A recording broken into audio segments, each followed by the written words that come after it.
Professional services is really changing. It's becoming a lot younger, a lot more dynamic, and technology is playing a big part. In this series, we're going to interview some really cool young people changing the way professional services is delivered. We help loads and loads of young people get a career started in this profession. If you want our help, click on the link in the bio or in the link above and we'll help you. Otherwise, enjoy. Day to day and throughout the week, I've got three things that I absolutely love and springs me out of bed every single morning.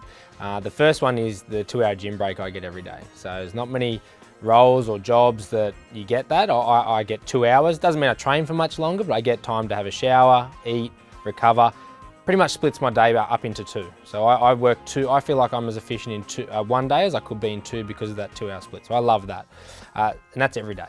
Secondly is my new client appointments. There's nothing like getting a client in once you engage and decide that there's value for them to become a client, to get in and then show them a bit of value on how you can change their life, how you can add value. And most of the time it's nothing rocket science type. It's simply saying, here's what you need to do, here's how I'm going to do it. And it's stuff they know that they're just not going to do, and you're taking that off their plate and getting it done. I love that. There's no better feeling than seeing someone get super scared of the amount of money their whole life is about to cost them, but then telling them how you can achieve it. That's phenomenal. It's a roller coaster for them, but it's really, really good for me and for any planner, I guess, that goes through that. The second one is then our client-facing strategy meeting that happens after they decide to become a client.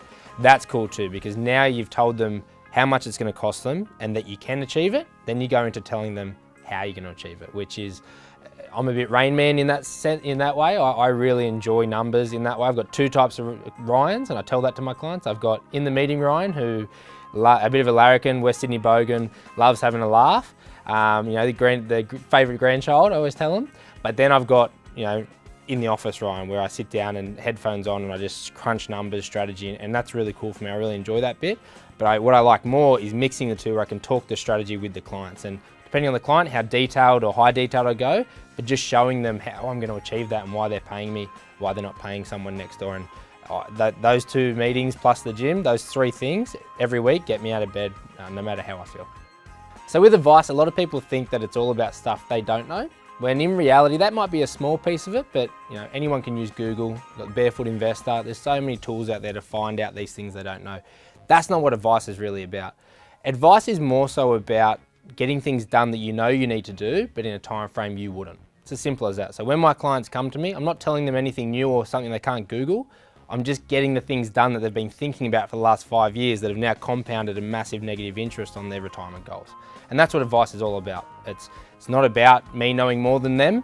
It's about me doing the thing they're not. And that's as simple as it is.